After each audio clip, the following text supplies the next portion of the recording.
Lenora. Lenora is different from others. Years of perfect stitching experience. Lenora linen, cotton cloth and stitching. Pandikad Road, Vandoor. Nilambur ഉപതെരഞ്ഞെടുപ്പ് പിണറായി സർക്കാർ പ്രതിക്കൂട്ടിലായി മാറുമെന്ന് KC Venugopal. UDF കേന്ദ്ര തെരഞ്ഞെടുപ്പ് committee ഓഫീസിൽ നടത്തിയ വാർത്താ സമ്മേളനത്തിലാണ് AICC ജനറൽ സെക്രട്ടറി KC വേണുഗോപാലിന്റെ പ്രതികരണം. സമസ്ത ദുർബല ജനവിഭാഗങ്ങളുടെയും ശാപം പേറുന്ന ഗവൺമെന്റാണ് കേരളം ഭരിച്ചുകൊണ്ടിരിക്കുന്നത്. ഗവൺമെന്റ് പാവപ്പെട്ടവരിൽ പാവപ്പെട്ടവരായിട്ടുള്ള ജീവിതത്തിന്റെ രണ്ടറ്റവും കൂട്ടിമുട്ടാൻ പാടുപെടുന്ന, അത് അടിസ്ഥാനപരമായിട്ടുള്ള തൊഴിലാളികളായാലും പാവപ്പെട്ട കൃഷിക്കാരായാലും പാവപ്പെട്ട അധിക വരുമാനമില്ലാത്ത സർക്കാർ ജീവനക്കാരനായാലും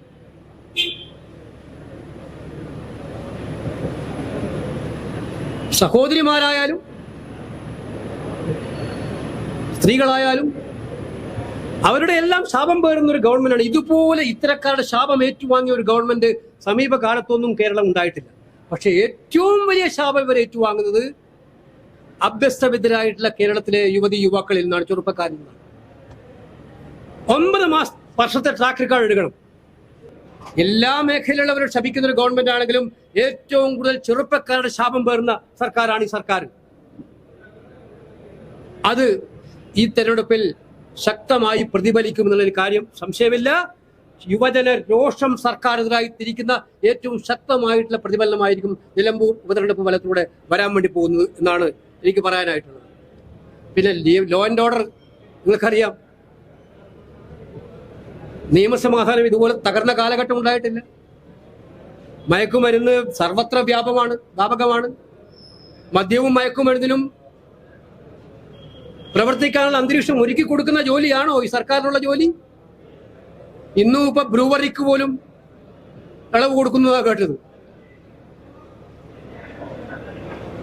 അപ്പൊ ഈ കാര്യങ്ങളൊക്കെ പ്രതിഫലിക്കപ്പെടുന്ന ഏറ്റവും ശക്തമായി സർക്കാർ വിരുദ്ധ ജനവികാരം പ്രതിഫലിക്കപ്പെടുന്ന ഒരു ഇലക്ഷനായിട്ട് ഈ ഇലക്ഷനെ മാറും എന്നുള്ളൊരു സംശയമില്ല. അതുകൊണ്ടാണ് ഞാൻ ആമുഖമായി ആത്മവിശ്വാസം പ്രകടിപ്പിച്ചത്. എല്ലാ പഞ്ചായത്തുകളിലെയും പ്രവർത്തകരുമായിട്ടൊക്കെ സംസാരിച്ചപ്പോൾ എനിക്ക് മനസ്സിലായത് ഈ തെരഞ്ഞെടുപ്പിൽ അതിശക്തമായിട്ടുള്ള ഭൂരിപക്ഷത്തോടെ UDF നിലമ്പൂരിൽ തിരിച്ചു വരും. നിലമ്പൂരിൽ UDF സ്ഥാനാർത്ഥി ആര്യടൻ ഷൗക്കത്ത് മികച്ച ഭൂരിപക്ഷത്തിൽ വിജയിക്കും. മലപ്പുറത്തെ പറ്റിയുള്ള മുഖ്യമന്ത്രിയുടെ ദേശവിരുദ്ധ പ്രസ്താവനയ്ക്കെതിരെ താൻ മുൻപുന്നയിച്ച ആരോപണങ്ങളിൽ ഉറച്ചു നിൽക്കുകയാണ്. ഇതിന് മറുപടി പറയാൻ നാളെ നിലമ്പൂരിലെത്തുന്ന മുഖ്യമന്ത്രിക്ക് അവസരമുണ്ട്. പ്രസ്താവനയിൽ മാപ്പ് പറയാനുള്ള അവസരം മുഖ്യമന്ത്രി പ്രയോജനപ്പെടുത്തണമെന്നും KC വേണുഗോപാൽ പറഞ്ഞു. കേരളം കണ്ട ഏറ്റവും വലിയ അഴിമതിയാണ് ദേശീയപാതയുമായി ബന്ധപ്പെട്ട് ഉണ്ടായിരിക്കുന്നത്. കേന്ദ്രമന്ത്രിക്കുൾപ്പെടെ കാര്യങ്ങൾ ബോധ്യപ്പെട്ടിട്ടും സംസ്ഥാന സർക്കാരിന് മാത്രമാണ് ഇതിൽ അപാകത കണ്ടെത്താൻ കഴിയാത്തത്. പാവപ്പെട്ട ജനങ്ങളെയും ചെറുപ്പക്കാരെയും വഞ്ചിച്ച സർക്കാരാണിത്. കഴിഞ്ഞ 9 വർഷമായി PSP അംഗങ്ങൾക്ക് ഉയർന്ന ശമ്പളം നൽകുന്നത് മാത്രമാണ് PSC നിയമനവുമായി ബന്ധപ്പെട്ട് നടക്കുന്നത്. ഒഴിവുകൾ ഉണ്ടായിട്ടും നികത്തുന്നില്ല. പ്രതിവർഷം 33,000 താൽക്കാലിക നിയമനങ്ങളാണ് നടക്കുന്നത്. ഇതിൽ 10,000 മാത്രമാണ് എംപ്ലോയ്മെന്റ് എക്സ്ചേഞ്ച് വഴി നടക്കുന്നത്. ബാക്കി 23,000 സ്വന്തക്കാരെ നിയമിക്കുകയാണെന്ന് KC വേണുഗോപാൽ പറഞ്ഞു. വെൽഫെയർ പാർട്ടി പിന്തുണ സ്വീകരിച്ച UDF നിലപാട് ശ്രദ്ധയിൽപ്പെടുത്തിയപ്പോൾ വോട്ട് തരാമെന്ന് പറയുന്ന ആരുടെ വോട്ടും സ്വീകരിക്കുമെന്നായിരുന്നു മറുപടി. വെൽഫെയർ പാർട്ടിയും ജമാഅത്ത് ഇസ്ലാമിയും നിലപാട് മാറ്റിയിട്ടുണ്ടെന്ന പ്രതിപക്ഷ നേതാവ് VD സതീശന്റെ പ്രസ്താവന ശ്രദ്ധയിൽപ്പെടുത്തിയപ്പോൾ തനിക്ക് അറിയില്ലെന്നായിരുന്നു മറുപടി. കാത്തോലിക്ക കോൺഗ്രസ് ഇക്കാര്യത്തിൽ ശക്തമായ വിയോജിപ്പ് പ്രകടിപ്പിച്ച കാര്യം ശ്രദ്ധയിൽപ്പെടുത്തിയപ്പോൾ വിമർശനങ്ങളെ പോസിറ്റീവായി കാണുന്നുവെന്നായിരുന്നു മറുപടി.